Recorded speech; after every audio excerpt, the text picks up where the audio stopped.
Orgasm is an altered state of consciousness. If you use a substance like cannabis, you vastly expedite and make the process simple. Many women are able to orgasm for the first time using cannabis. The conscious mind is saying, no, go down the safe, old pathway. The majority of women had orgasm difficulty during partnered sex. Bad experiences in childhood could just be bad experiences. Forget about them. Move on. It's almost like a catch-22. Welcome to the Orgasm Hour, where we unlock orgasm together. We educate and empower you to access and unlock your orgasm with advice, scientific research, experts, and proven pathways to orgasm. I'm your host, Dr. Suzanne Mulvihill, clinical sexologist and orgasmologist, specializing in helping you overcome orgasm difficulty. I'm thrilled to welcome Dr. Michael A. Schwartz, physician, philosopher, and co-author of Altered States of Consciousness as Paradoxically Healing. Welcome, Dr. Schwartz. Thank you for joining us today. You mentioned these moments when consciousness shifts and it can open pathways to healing, connection, and even transformation in some of our most intimate aspects of our lives. How you got into this type of research, and then tell us a little more about what you discovered. I'd also like to give credit to the co-author of the paper, Erin Mishara, my colleague. So I was a young medical student, and the Vietnam War was going on. And as a student, we learned that what we wanted to do was finish our training, because otherwise we would go right into the Army. But if we signed up as volunteers, they would wait until we had all of our medical training and then we could go in as doctors. So I did that. I signed up, and then there was a lottery, and I wasn't sure if I was going to get the Army or the Navy. And I got the Coast Guard Public Health Service. Didn't even know that was a possibility. Then there was a second lottery, and I got the National Institute of Health. I got assigned in Washington, D.C. I was drafted into the most amazing laboratory in the world at NIH, run by amazing leader Richard Wyatt. And what they were doing at the time was studying psychedelics. Interesting. Psychedelics were legal. We could actually get volunteers to participate in studies. There was an ethical rule: you shouldn't give anybody anything you haven't tried yourself. So that was systematically organized in the organization. It was a very different time. So you were taking these psychedelics. What I'm hearing you say is if you worked there, you had to try them out. Well, if you were going to give somebody something, the rule was you had to know what you were doing. These things were legal, and that's what we were doing. And basically, it turns out there are psychedelic substances in your own brain. And we were studying one of the possible psychedelic substances in our brain. It's called dimethyltryptamine, DMT. You make it yourself. And the idea was, and this is probably still true, if you have a lot of these in your brain, you're kind of a wow person. Oh my goodness, I love that plant in back of you. So you can have a lot of this DMT. And obviously it's not illegal if it's in our own brain, but it is illegal if you buy it on the street. That's right. It can cause problems. If you have a little bit, you're kind of very straight. Hello, pleased to meet you. Yes, here I am. You're a practical, pragmatic person. Unfortunately, at one point, the government stopped our research. We got a letter literally from the President of the United States saying what we were doing was wrong, it was immoral, it was bad, it had to be stopped immediately. Tragic, because I think we still need to know more about these substances. Is DMT the main one in your brain? Are there others? The investigations are going on again. But we then went on to study DMT in cats, because we could study cats. Because you switched from people. Before we get to the cats, I have one question. Can someone increase their DMT naturally? We don't know about any correlations yet that I'm aware of about women, orgasmic women or non-orgasmic women. We haven't done that level research, but it would be very interesting to know if it's something that can be stimulated within the body and facilitate orgasm. I highly recommend the book by Rick Strassman, who actually did most of the studies on DMT for years later. He did a lot of DMT studies. It turned out that cats loved DMT. We were criticized because we did not have their permission. From the animal rights, I would guess. These are dangerous substances, and my advice is that there really should be supervision with them, having seen the good, the bad, and the ugly. But it's amazing how this is one way that we differ from each other. When I was doing my dissertation and came across your research about altered states being healing, because my research was on cannabis and women who were using cannabis basically as a treatment for their orgasm difficulty. Orgasm is an altered state of consciousness. We access an altered state through orgasm.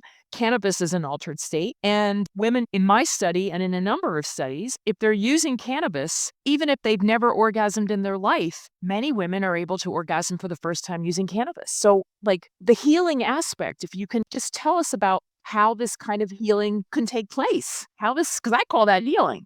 It may be an altered state, but I think about it as opening the door to new experiences. Okay. Or Well, the brain. that's right, opening the door to new experiences, to a new world, and you go, wow. Well, it is kind of like that. I mean, I do have to admit myself, having been an anti-cannabis woman for many, many, many years. I had one experience that I have talked about on another podcast, taking a hit of cannabis before a physics class, and I got high, and it wasn't a safe setting. To be high, to get this feeling. I don't say many people, but I know there are people who, no, not me. I don't want to try that. So how do you get to the wow? You have to understand that our brain are all these wires and tangles. And based upon our experience, they wind up like a roadmap where things go down certain wires all the time, and they rarely go down other pathways. And then there are networks, major networks in the brain where everything comes together. So, for example, that's what trauma is like. You have a horrible experience when you're 16 years old. Now it's decades ago, but it's like it happened yesterday. And every time you go to the city, speak to your aunt, your uncle, have a memory, it comes back and it's horrible. Well, we can use this example with women who have had sexual trauma. That's right. They get vaginismus, where they cannot experience penetration, or they can't even enjoy it, even though they want to enjoy it because they're with their partner, their lover, but they can't enjoy it because of what happened 20 years ago. That's right, because that major highway going to that intersection and that trauma comes back. And even in therapy, the danger is if you talk about it, it comes back. The more you talk about it, the more you think about it, the stronger it gets. Having seen 4 sex therapists myself, thinking that sex therapy was going to be the answer for my own orgasm problem, talking about it, the problem, but I didn't realize. So let's go move now to cannabis. Like tapping and higher states of consciousness, etc.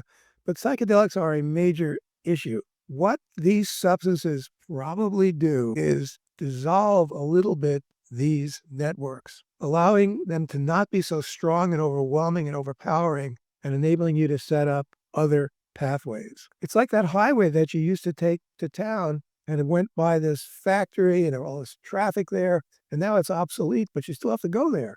Now you develop a new pathway. You have an opportunity to really see things in a different way. There's danger here because if you dissolve these pathways too much, you might have psychosis because you might come up with the craziest ideas. So that's why I really believe one of the nice things about marijuana is that it's a low intensity substance. So we're not taking something that's going to go, wow, out of my mind. And the other thing is, I really believe that if you're going to do this, you should do this with supervision.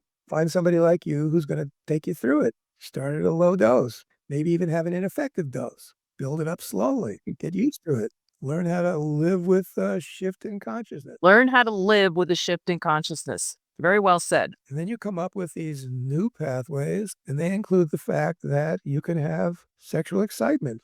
The ignorance about female sexuality is unbelievable. I'm a psychiatrist. I've spoken to a lot of people, even old friends from the past. And I know several people who were actually in the porno industry. And mostly what goes on in these films is all faked and edited and put together. And I'm sure they're well versed in female orgasm. Some of them are not. That's the amazing thing. Some of them don't even know what the clitoris is. Women's anatomy, there's this little button, this little magic place that has so many more neurons than anything that men have in their penis.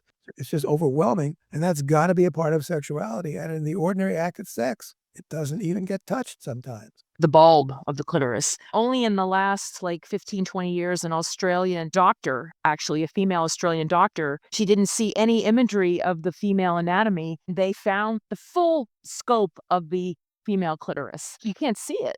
It's internal. In 8th grade or when we began to see the diagrams of the male anatomy. And for females, what we would see in school were the 2 fallopian tubes, the uterus, the ovaries, the vagina. No clitoris. There was no clitoris in any of our learning. And they're still trying to get it into the books for the students because I think female sexuality gets caught up in what you just talked about, it being related to pornography. As a physician, as a psychiatrist, I can tell you a lot of people can't even pronounce it. The reality of why this is called the orgasm hour is because the majority of women had orgasm difficulty during partnered sex. And that percentage has not changed since they started studying it. Dr. Osmo Kontula, who's out of Finland, said it's been 50 years of the same statistic. Percentage of women with orgasm difficulty hasn't changed, despite the increases in masturbation or, more sex therapists, that it hasn't changed. So going back to what you were saying, I read your paper and there was one thing that you talked about in the conclusion that I wanted to kind of mention the conclusion and then go back into the paper. So you said one achieves integration in mental and physical healing paradoxically through first yielding in its loss in a temporary dissolution of self and the feeling of being in control in the altered state of consciousness. So tell us about that. What I'm hearing is the dissolution of the feeling of being in control, because many women talk about, ironically, their struggle to let go of control, even though they want the orgasm. No, because you have these pathways that you've developed over the decades of your life, and they're rather rigid. And if you dissolve them all away, you're going to have a mental breakdown. So you're worried about that. Not going to come back. So the value of what you're talking about is, first of all, you're using marijuana, which is a very weak psychedelic. You're not going right away to LSD or something like that. And second of all, you have supervision. You have someone who's working with you. You shouldn't try this on your own if you're worried. Even if you're not worried, you're not sure what you're going to do, a little supervision can really help. And then as you get used to it, the dose gets bigger and bigger. And the pathways that are blocking, you can't work your way around them.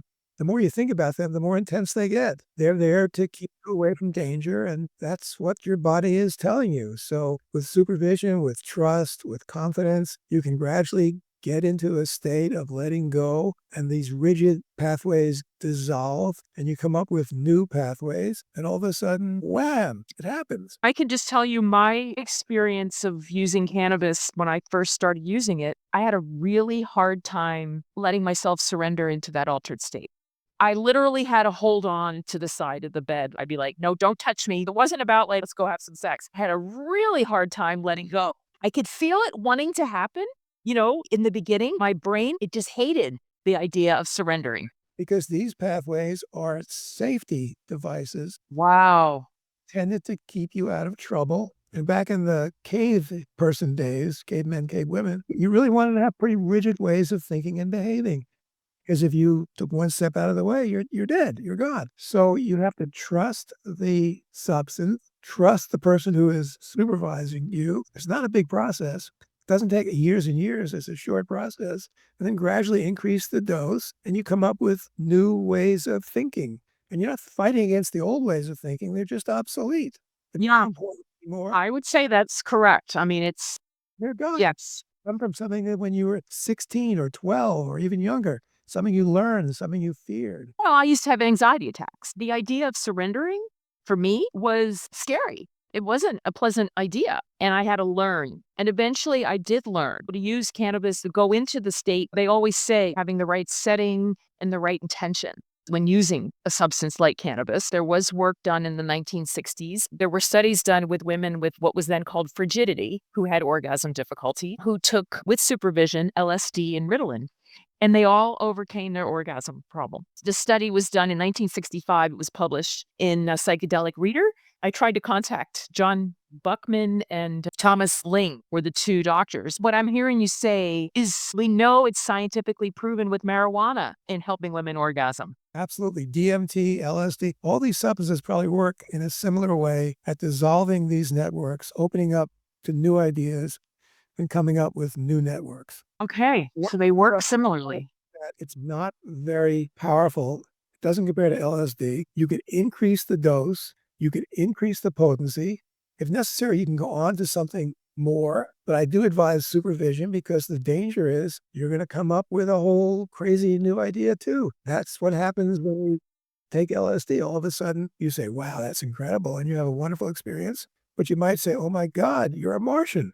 Get away from me. I have not taken LSD. The marijuana. I mean, one guy asked me 6 months ago with this one particular guy, and we both were graduated high school around the same time. And he goes, "Oh, well, so were you a slut or a prude?" Those were the two choices back in my day. And maybe it hasn't changed much because I do hear women on the thread. I'm on a thread called Becoming Orgasmic on Reddit, where there's now 37,000 women who talk about their orgasm issue. At least they have a place to talk about it now. Because before, there wasn't any place to talk about it. There was no place to be anonymous and to talk, I have this problem. So here they are, 18, 19, 20, becoming sexually active with an orgasm problem. They come out of our society, and I mean, it's half the women are going to have the problem. Because we learn from our heritage, our parents, and we learn to be sexually cautious. We don't want to get pregnant. We don't want to get that children. And like I said, the anatomy is just not well known at all. There needs to be education, and people don't trust these drugs, and they all know, everybody knows people have had bad experiences. What we're talking about here is really a remarkable opportunity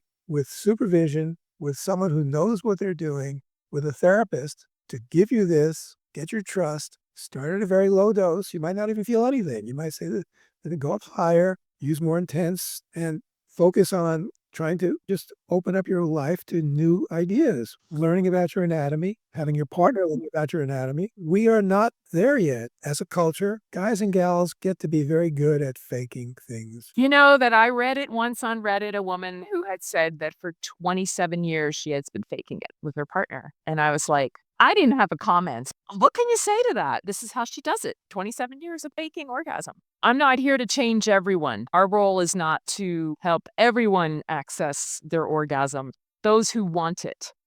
Those are the people that are going to be listening to this show, is the people who want their orgasm, who want the transformation. There are now some states where marijuana is legal, other states where it's not legal. But if you want to go through this process, it really is useful to have a guide, to have someone help you figure out what the problem is, start at a very low dose, feel safe, feel secure, and wham, bam, it's going to happen. For sure. I've guided several people myself, several women. After learning how to use it myself, I've guided women on how to use cannabis. One was actually virtually. She was in London, and the other one was actually in person with their first experience using it. And then we're developing training programs where they would go in with an intention, a pleasure practice in an altered state, for example. So clearing out the negative thinking, what negative thinking needs to be cleared out. The altered state, it doesn't think like the conscious mind. When I was going through the early stages of learning, and I was telling you in the beginning how I would just, God, I gotta can't, it's just difficult for me, was I would put my conscious mind to be watching television. She'd be watching a good movie. So I could put her aside so that I could access, because I didn't trust it. I didn't know it, yet this was the place that was supposed to give me the orgasm, this altered state that I didn't know or trust. Because that conscious mind is your roadmap that through centuries of thousands of years of evolution keeps us safe. And to change that is so scary. And we all know people who have had problems with these drugs and it's ruined their life. Right. You have that too. Yeah. With a good supervisor who you can trust, you can talk to about your sexual issues. You can start with a very low dose and say, oh, this is okay. That was kind of interesting. It's like having a glass of wine. Then you can increase the dose. And then as these networks dissolve, you form new networks. You don't need to drive that way anymore. Right. You can drive a new way and have new thinking and new beliefs. You talked about healing, also. Out the window for the first time and you're saying, wow, this is a really pretty place. Well, then you know what happens. I can tell you what happens. And this I also hear from women, and it's happened to me, have this orgasm. And then it's like, oh, I want that again. And by trying to recreate the same experience again, the conscious mind is in it, doesn't work. The conscious mind is saying, no, go down the safe old pathway. Even talking about that same old pathway strengthens it. It's such an irony. I mean, I know the struggle that these women had talked about because I've had it too. Trying to have a positive way of thinking while the behavior is showing that it's the same pattern. So it's like how to change the behavior. If they're failing, they're not having an orgasm or they're not enjoying the orgasm, yet their affirmations are saying, I have great orgasms. It's like you have to kind of override the negative thinking. One woman, for example, had said, I've always felt that I'm hardwired not to experience orgasm. And I said to her, well, if you believe that you're hardwired that way, your body then is going to respond that way. Our beliefs actually also play a role. I guess going back into this concept of the altered state, because you mentioned also like with meditation, with hypnosis, there were other shamanic experiences that were also accessed through altered states. all of them seem to have with the focus of the dissolution of the self, the oceanic, like the connected with universal consciousness. Going back to this woman who was saying, I feel like I'm hardwired this way to not experience this pleasure. I shared, well, your body is going to respond to that. She doesn't know why she's not feeling any pleasure, but she doesn't believe she's going to. So how can the chemicals, say, for example, someone that's their issue. They believe that they can't have it. How would you advise them? You have to learn that your brain networks are a consequence of your past, and they have an evolutionary value to keep you safe. And that horrible experience you had when you were 12 years old is a huge warning sign. And if I tell you, I do not want you to think about a fire truck. Don't think about a fire truck. You're going to think about a fire truck. It doesn't work like that. You can't stop thinking, because to focus on stopping thinking brings back the image in your mind and strengthens that network. And you're stuck with that network. And it's there for a very good reason, to keep you surviving. But you can't say that not having an orgasm is going to keep you surviving. That's absurd. You just want to dissolve that network a little bit, come up with new networks, and go down new pathways. Sound easy. And you know what? Many women do. The amazing thing is, if you can find a trusting person who's trained, I think we need to train gals Yeah, totally. Yep. to work with these people and discuss what happens and learn about these networks and understand it's just like a roadmap. We got to throw that map out and come up with a new way of travel, a new roadmap. And it's like, wow. And all that old stuff is just gone. You don't think about it. You don't say, oh, I'm so about those fire trucks. And That is true. When you talked about what healing actually means, you talked about that there were different meanings for healing in your paper, about there were spiritual meanings for healing. But what I hear is, like, I just use myself an example. I don't feel ashamed anymore or inadequate or, the old feelings that were for me associated with having an orgasm problem. I don't have the problem and I don't have the feelings, that the thoughts, it's gone. I would have never imagined all those years when I was struggling with the orgasm problem that I would one day be someone who would have been healed from them. The irony is it happened with a substance that I was never in my wildest dreams going to use. I was against this cannabis thing. you've got to learn that we all have a history, that safety is important, and safety is drilled into our brains hundreds of thousands of years ago. So the world is different now. And bad experiences in childhood could just be bad experiences. Forget about them, move on, or minimize them, or learn what you need to from them, but not ruin your life. And it works for everything. This is a little irrelevant, but you might want to learn this. Do you know why guys are bald and not gals? No, actually, I don't. There's an evolutionary advantage to baldness for men, because back in prehistoric times, everybody was hairy like apes. But that meant you wouldn't get sunlight, and that meant you would get vitamin D deficiency when you were in your 30s and 40s. Your bones would get weak, your muscles would get weak, your capacity to be a warrior would be gone. We guys were the warriors back then. So what happens is, if you lose your hair, the sun gives you all the vitamin D you need. It makes you strong and tough. That's why so many of these wrestlers are bald. You talked about going back to the dissolution of the self, this oceanic boundlessness. It can happen through meditation. It can happen in hypnosis. It can happen in quote unquote altered states. That's right. If you use a substance like cannabis, you vastly expedite and make the process simpler. You expedite it. Okay. That's- Tell us about that. Because that's what these things do. They expedite it. Okay. Persons with high levels of these in their brain are imaginative, creative. Wow. I've seen that there are exercises that people do. DMT, it may be substances like DMT. This should be studied. Like I said, it was literally shut down by the government. I feel like writing a paper about that. Yeah, we've never heard about that. I mean, I never heard about that other than through you. That, And the this. at the time, because I was the kid in the lab. I was the young guy, wildly military. And All that history. Did lot of- did any papers come out of that? Did any research papers actually get published through? Well, you have one about DMT in cats. Okay, the one in cats that was published. I'm talking about with the humans, when it was done with the humans. The group did a lot more publications. I was only there for 2 years, Okay, but they were done. but they were done. But this integration, you quoted Carl Jung in 1969, this transformation engages the deepest levels of self-processing. So are these all components of healing where we don't have that old thinking anymore. Like the whole thinking is gone when there's actual transformative experience that takes place as a result. And I'll just give you an example of a woman that comes to mind who I interviewed for my dissertation. She had been raped as a teenager. She could not orgasm through partner sex or soloed sex. And she told me that she told her partner, I have this problem. I give her credit. She didn't go fake. We talked about that earlier. She told her partner, I have this problem.